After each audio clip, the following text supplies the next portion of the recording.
Mesdames, Messieurs, bonjour, ravi de vous retrouver pour cette nouvelle édition du JT Cultures et Marchés. Nous commencerons cette émission en évoquant le rebond des marchés agricoles. Nous intéresserons ensuite à la dégradation des potentiels de production en Australie avant de se tourner vers l'activité export de blé en région mer Noire. Enfin, nous terminerons par les perspectives de production de tournesol en Europe. L'actualité s'emballe autour des marchés agricoles. Sur le plan géopolitique, tout d'abord, les tensions s'amplifient au Moyen-Orient et alimentent les inquiétudes sur le marché du pétrole. Sur le plan climatique, la sécheresse persiste en Russie, en pleine période des semis de blé d'hiver. Les régions de production déclenchent l'état d'urgence climatique les unes après les autres.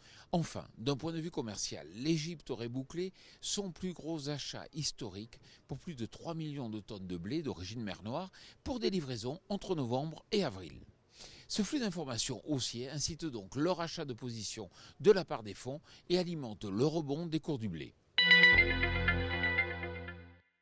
Les regards se tournent en ce moment vers l'Australie. Effectivement, le début du cycle a été favorable pour le développement des cultures, mais les conditions plus sèches dans l'ouest du pays commencent à inquiéter les opérateurs du marché.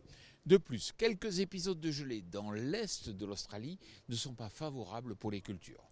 Les potentiels de production commencent déjà à être revus à la baisse et l'évolution des conditions climatiques restera sous surveillance jusqu'aux récoltes. À la suite des récoltes, les exportations russes et ukrainiennes se sont accélérées. Malgré la poursuite du conflit armé, un volume de 14,5 millions de tonnes de blé russe a été exporté entre juillet et septembre, en forte hausse par rapport aux 12,2 millions de tonnes en moyenne sur 5 ans à cette date.